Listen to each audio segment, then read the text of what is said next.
साहब उनकी पूरी टीम को मुबारकबाद पेश करता हूँ। और सबसे पहले उन तमाम लोगों के लिए तालियां बजाइए जो लोग इस हॉल से बाहर खड़े हैं और जो लोग इस हॉल में खड़े हैं, क्योंकि इस हॉल में और इस हॉल से बाहर मैं ऐसे चेहरे देख रहा हूँ कि जो हमें पहली सभों में नजर आते हैं कि जिन्होंने पाकिस्तान की कम्युनिटी के लिए यहाँ बहुत काम किया है, आज वो खड़े हैं। उनके खड़े होने का मकसद ये है कि अपने उस लीडर को वो खराज तहसीन पेश करने आ रहे हैं कि जिसकी हकीकत में मकरूज पाकिस्तानी कम्युनिटी बार्सिलोना भी है। हम जो शहजाद साहब के उस एहसान को कभी जिंदगी में फरामोश नहीं कर सकते कि जिनकी वजह से हम 700 किलोमीटर का सफर अब सिर्फ 1 किलोमीटर में करते हैं, जो हमारी कॉन्सुलेट है। ये चौधरी प्रागान का ही काम था जो उसने हमें दिया और आज हम इस चीज से मुस्तफीद हो रहे हैं और हमें कहीं बैटरी जाने की जरूरत नहीं पड़ती। और दूसरा काम मैं समझता हूँ कि जो तारीख याद रखेगी, 7 घंटे में पाकिस्तान पहुंचने का ख्वाब जो हमारा पूरा नहीं हो पा रहा था, ये की डायरेक्ट फ्लाइट, वो भी चौधरी बरादरान ही की मरहूने मिन्नत थी, उन्हीं की मेहरबानी थी कि आज हम ये बात यहाँ पे कर रहे हैं। तो सबसे पहले मैं तमाम हाज़रीन से दरख्वास्त करूंगा कि दुआ गो रहिए अपने उस मुहसिन के लिए जो इस वक्त बीमार हैं, ज़ेरे इलाज हैं।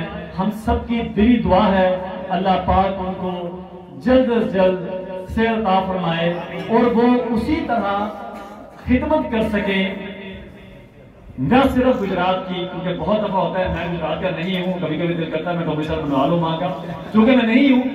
लेकिन यकीन कीजिए कि इन लोगों का काम सिर्फ गुजरात में कहकर इसको महदूद मत किया जाए, क्योंकि ये पूरे पाकिस्तान में काम करते आए हैं और हमें इनके कामों का मैं समझता हूँ कि यहाँ रहते हुए हमें मालूम है। तो ये एक ऐसी जमात थी जो पूरे पाकिस्तान में थी और आज भी है और रहेगी।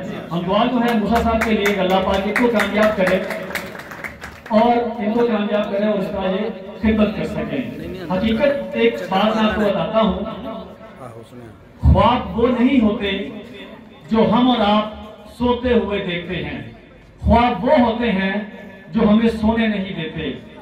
ये वो ख्वाब था हमारा, मेरा, डॉक्टर इरफान मजीद राजा का, अली रशीद भट्ट का, भट्टी साहब का, अरसलान का, कि यहाँ की जो पाकिस्तानी कम्युनिटी है, यहाँ के जो पाकिस्तानी बच्चे हैं, उनको हम अपने कल्चर से कैसे कनेक्ट कर सकते हैं, कैसे एक राब्ते में रखा जा सकता है।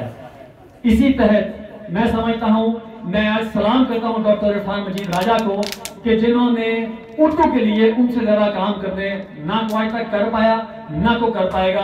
आज डॉक्टर इरफान मजीद राजा पाकिस्तानी 70 बच्चों को हर हफ्ते मुफ्त उर्दू की क्लास दे रहे हैं। ये है वो वर्क जो बेसिकली हमने यहाँ पर किया। आज अगर मैं यहाँ पर पाकिस्तान का पहला काउंसलर, मैं पहला नहीं हूँ, एक बात याद रखिएगा, मुझसे पहले भी एक काउंसलर थे। हाँ, जमात की तरफ से मैं अपनी क्लास की तरफ से पहला काउंसलर हूँ जो इस वक्त सिलेक्ट होकर आया है, ठीक है, जिसको हमारी जमात ने सिलेक्ट किया है, जमात जो है हमारी जिसको सिलेक्ट किया है। ये एक सफर है पहला। अब जितने हजरात यहाँ पे बैठे हैं, जो माँ बाप, जो माएँ हमारे यहाँ पे बैठी हैं, जो बाप हजरात यहाँ पे बैठे हैं, मैं हमेशा ये बात कहता हूँ, बच्चों को तालीम दीजिए। आपके बच्चों को यहाँ से काउंसलर बनने से, मेयर बनने से, प्रेसिडेंट बनने से दुनिया को ताकत नहीं रोक सकती। शर्त यह है कि आप बच्चों को पढ़ाइए, इस मुल्क के कानून का एहतराम कीजिए जिस मुल्क में आप रह रहे हैं, इस मुल्क की सियासत में हिस्सा लीजिए जहाँ पे आप रह रहे हैं। ये मुल्क भी हमें मूसा साहब उतना ही प्यारा है जितना हमें हमारा मुल्क पाकिस्तान प्यारा है। इस मुल्क के लिए भी, इस मुल्क ने भी हमें यहाँ पे इज्जत दी, दौलत दी, शोहरत दी, ये इसी मिट्टी की मानंद है। हमें भी यहाँ पर रहते हुए इन सब बातों का ख्याल रखना चाहिए। और एक और बात आपकी नजर करना चाहूंगा, आप यकीन कीजिए ओवरसीज पाकिस्तानी, मैं समझता हूं कि जो लोग पाकिस्तान में रह रहे हैं, हमारी मोहब्बत किसी ना किसी तरीके से उनसे ज्यादा है पाकिस्तान के साथ। जब भी पाकिस्तान पर कोई आफत आती है, जब भी पाकिस्तान में कोई बुरा वक्त खुदा न खास्ता आता है, तो जितने परेशान हम लोग होते हैं आप तसव्वुर नहीं कर सकते कि हमारी इस वक्त यहाँ पे हालत क्या होती है। तो हमारा दिल भी उतना ही धड़कता है जितना वहाँ रहते हुए है।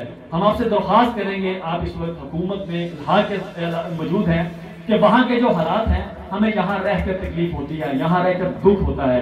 हम उम्मीद करते हैं कि आप जैसी जो नौजवान क़यादत है वो आगे आएगी और उन हालात को जो इस वक्त हमें यहाँ रहते हुए नजर आते हैं। आपने उस दिन एक बात कही थी कि जो लोग हम यहाँ पर रह रहे हैं हमारे मसले नहीं हैं। सर ऐसा नहीं है, हम भी बहुत परेशान हैं, यहाँ पे बड़े मसले हैं यहाँ पर भी, लेकिन इन फैक्ट हम अपने मुल्क के लिए ज्यादा परेशान रहते हैं। अगर हमारे मुल्क में कोई ऐसी आफत आती है, कोई प्रॉब्लम आती है तो हम उसके लिए परेशान होते हैं। कल हम लोग यहाँ की पार्लियामेंट में गए, अच्छा तो बोलना, कल हम यहाँ की पार्लियामेंट में गए, मकसद क्या था? कश्मीर के उस जुल्म के लिए आवाज उठाने के लिए, तो जो वहां पर 70-75 साल से जो हो रहा है सो हो रहा है, जो पिछले 22 दिन से हो रहा है, वो मैं और आपसे हमें ढकी को बात नहीं है।